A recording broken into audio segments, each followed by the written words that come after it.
Momen pilu kekasih Prato Aprio Setiawan menanti kabar usai insiden ledakan amunisi.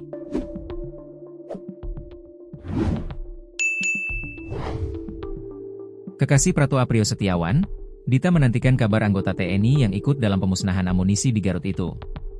Lewat komentarnya di postingan Prato Aprio Setiawan, Dita tampak gelisah karena sang kekasih hilang kabar. "Sayang, udah jam 1.08 ini kok belum ada kabar," tulisnya dengan emot ikon menangis. Ia bercerita biasanya mereka selalu berkomunikasi lewat video call hingga tertidur. "Biasanya KMVC sampai sama, tidur. Ini gak bisa tidur sayang," tulisnya. Dita juga memposting foto berdua Rio di akun TikToknya. "Sayang, kangen banget," tulisnya.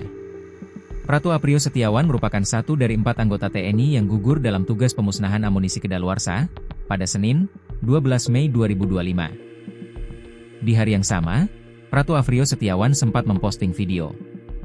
Dia mengunggah persiapan pemusnahan amunisi.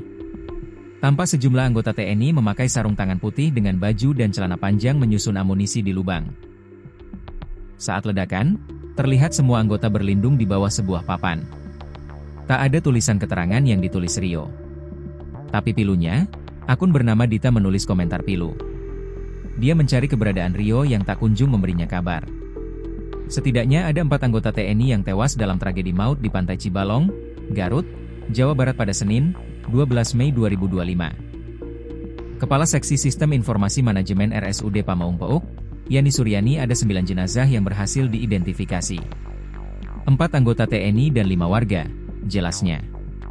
Identifikasi dengan mencocokkan data-data berupa ijazah, foto korban, baju sampai sikat gigi.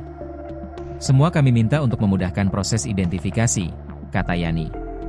Prato Aprio Setiawan merupakan asal Desa Mopuya 1, Kecamatan Dumoga Utara, Kabupaten Bolang Mongondo, Sulawesi Utara. "Beliau memang warga saya," kata Kepala Desa Mopuya 1, Susanto. Dilihat dari akun Facebooknya, Aprio merupakan lulusan SMK Negeri 1 Mopuya. Menurutnya jenazah tiba di Bandara Internasional Sam Ratulangi Manado pada Selasa, 13 Mei 2025, pagi. Kata Susanto, Rio akan dimakamkan di Taman Makam Pahlawan Mongkonai, Kota Mobagu. Informasi akan dikebumikan di TMP Mongkonai, terang Susanto.